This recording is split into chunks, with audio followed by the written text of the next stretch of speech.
Isang mapagpala at mapayapang gabi po muli sa ating lahat, at bago po tayo magsimula sa ating tatalakayin ay belated birthday greetings po muna sa mga nagdiwang ng kaarawan ng April 7, sa mga sumusunod kay Marlon R. Yuson, Monche Costales, Carlo Biao Gutlay, Joe Vincent Rebong Pabella, Lance Torres Molihon, Gilbert Castañeda ng Naricom, Oliver Muñoz ng Amos, at ganun din po kay Lynn Deers.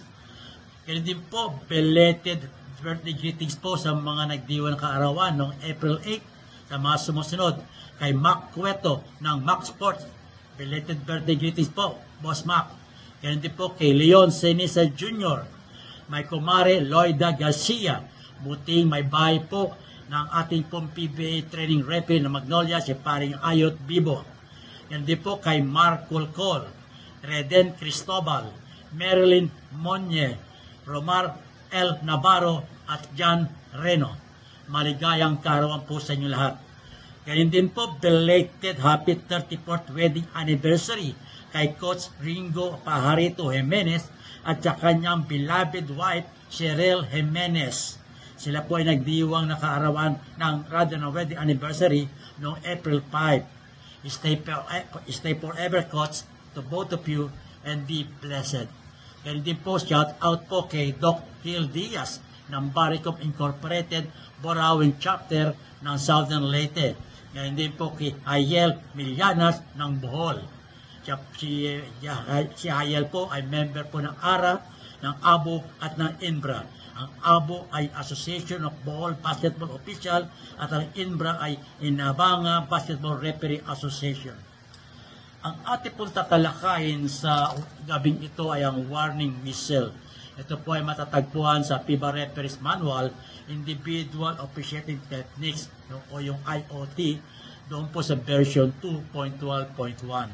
Ang sabi po sa warning whistle, in order to alert players before starting the game after a longer stoppage, the active referee will blow the whistle as a warning whistle before placing the ball at the player's disposal for a throw-in.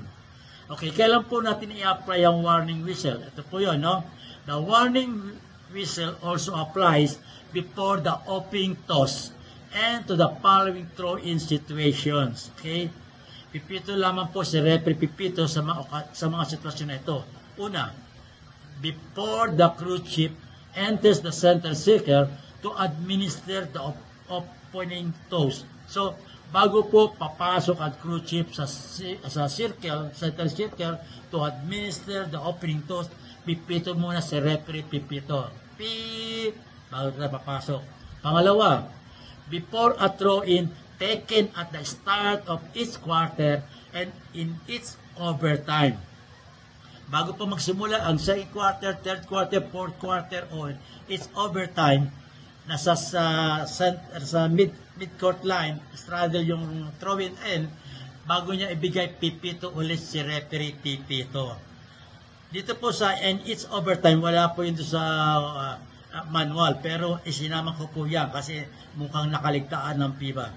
Ngayon, at pangatlo, before a throw-in taken on the end line in the front court. Okay? Pag meron pong throw-in doon sa end line, sa kanilang front court, pipito na naman po si referee Pipito. Okay? At ang pang-apat, before a throw-in taken after a timeout. Okay, every time may timeout, mag-resume ang game, mag-award the throw-in, pipito na naman si referee Pipito. Okay, ito po panglima, wala po ito sa manual. Dahil ito na sa ibang rules, yung ito pong yung one situation na wala pong warning whistle, not on a throw-in. It is before awarding the first or only free throw after a timeout. Ang ibig sabihin po nito, nagkaroon ng timeout, meron free throw. Okay? So, pag kung only free throw po, the only free throw, pipito yung referee. One free throw, last, bigay. Kung sakaling 2 free throw, sa first free throw yung pipito sa referee. Pero pag pangalawang free throw na, hindi na pipito sa referee.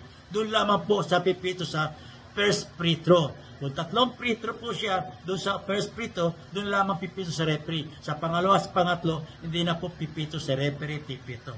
Okay? Meron po isa pong special situation wherein a warning whistle shall be implemented by the active referee. Meron pong special situation. Ito po yon when the game clock shows 2 minutes or less in the fourth quarter and in its overtime.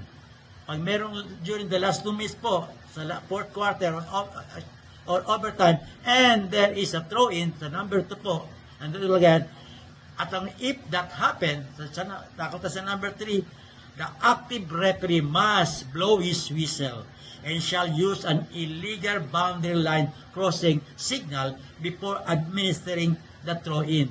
So, ito pong special situation. Pipito ang referee pagka last 2 minutes at mayroon throw-in, bago ibigay ng referee ang bola, pipito siya, sabay meron pa pong illegal crossing line signal na imumustra ng referee. Okay. Pero meron po mga sitwasyon ng referee, may mga throw-in na hindi na po pipito. Hindi lahat po ng throw-in ay pipito ang referee. Meron pong dalawang sitwasyon na hindi na po pipito ang referee. The referee shall not blow his whistle in the following throw-in situation. The una, a throw-in taken on the end line in the backcourt after an infraction. Kung meron throw-in sa end line, pero kailan backcourt, na maperon doon na, hindi na po pipito referee. Okay? At yung pangalawa, a throw-in taken on the sideline, either in the front court or back court after an infraction. Lahat po ng throw-in sa sideline, after an infraction, hindi na po pipito ang referee, whether in the front court or back court. Kaya yan po ating maikling aralin sa gabi ito. At huwag po natin kalimutan mag-like, mag-share, mag-follow, at mag-subscribe sa aking YouTube channel. Ito po muli ang inyong abang lingkod, former FIBA referee, Eto Comorongan. Hanggang sa muli. Bye-bye.